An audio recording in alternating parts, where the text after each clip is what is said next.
ഈ കൊള്ളത്തിൽ നിന്ന് ഈ പാല് തലയെക്കൂടി ഞാൻ ഒഴിക്കുക, തലയെക്കൂടി ഞാൻ ഒഴിക്കുക. അത്ര വിഷമമുണ്ട് എനിക്ക്. കാരണം ഞാൻ കഷ്ടപ്പെടുകയാണ്, എന്നെ ദ്രോഹിക്കുകയാണ്.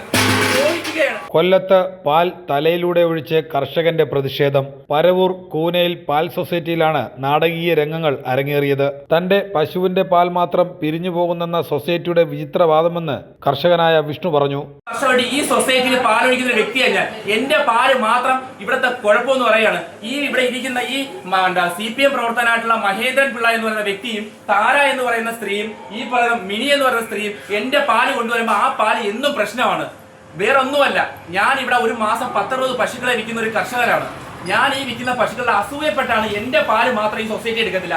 ഞാൻ ഒഴിക്കുന്ന പാല് കുഴപ്പം, എന്റെ ഒഴിക്കുന്ന പാല് വേറൊരാളുടെ പേരിലോട്ട് ഒഴിക്കല് എന്ത് പ്രശ്നമാണ്? ഞാൻ എവിടെ പാൽ ഒഴിക്കേണ്ടത് നിങ്ങൾ പറഞ്ഞാൽ. അതുകൊണ്ട് ഈ കൊള്ളത്തിൽ നിന്ന് ഈ പാല് തലയെക്കൂടി ഞാൻ ഒഴിക്കുക,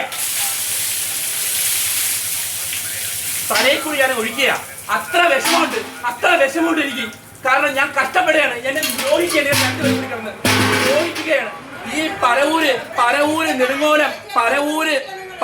നെടുങ്ങോലം കൂനയിൽ സൊസൈറ്റി എന്നറിയപ്പെടുന്ന ഈ സൊസൈറ്റിയിൽ നടക്കുന്ന കള്ളത്തരങ്ങള്, മഹേന്ദ്രൻ പിള്ള എന്ന് പറയുന്ന വ്യക്തിക്ക് ഇവിടെ SNF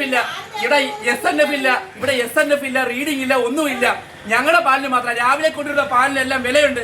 ഞങ്ങൾ 7 മണിക്ക് കൊണ്ടുവരുന്ന പാലിന് വിലയില്ല. എന്തോ വേണം? നിങ്ങൾ തന്നെ പറ. ഞാൻ ഈ വെളുപ്പാകാലത്ത് ഈ 10-27 വയസ്സുള്ള ഞാൻ ഈ കറന്നുകൊണ്ടിരുന്ന പാലിന് എന്താ കുഴപ്പം? ഒരു സംഘടിതമായിട്ട് എന്നെ തകർക്കുക എന്നുള്ള ലക്ഷ്യത്തിൽ മാത്രമാണ് ഇവർ പ്രവർത്തിക്കുന്നത്. ഒന്ന് ആലോചിച്ച് നോക്ക്. 10-22 ലിറ്റർ പാല് 1-2 വർഷം 6 വർഷമായിട്ട് ഒഴിക്കുകയാണ്, കഷ്ടപ്പെട്ട് ഒഴിക്കുകയാണ്. എന്റെ പാല് മാത്രം കുഴപ്പം. മഹേന്ദ്രൻ എന്ന് പറഞ്ഞ വ്യക്തി വെക്കുന്ന പാലിന് കുഴപ്പമില്ല. നിങ്ങൾ ഈ വീഡിയോ മാക്സിമം ഷെയർ ചെയ്യുക. യഥാർത്ഥ ഈ സൊസൈറ്റിയിൽ പാൽ ഒഴിക്കുന്ന ഇവർക്ക് അധികാരമുണ്ട്. യഥാർത്ഥത്തിൽ ഒരു വ്യക്തികൾക്ക് ഇവരെടുത്ത ജീവനക്കാർ ഇവർക്ക് ഒരു സ്വാതന്ത്ര്യമില്ല. ഈ സൊസൈറ്റി പാലൊഴിക്കുന്ന ഒരു ഇതുമില്ല. തനിക്കെതിരെ പോലീസിൽ സൊസൈറ്റി കള്ളക്കേസ് നൽകിയതായും വിഷ്ണു പറയുന്നു.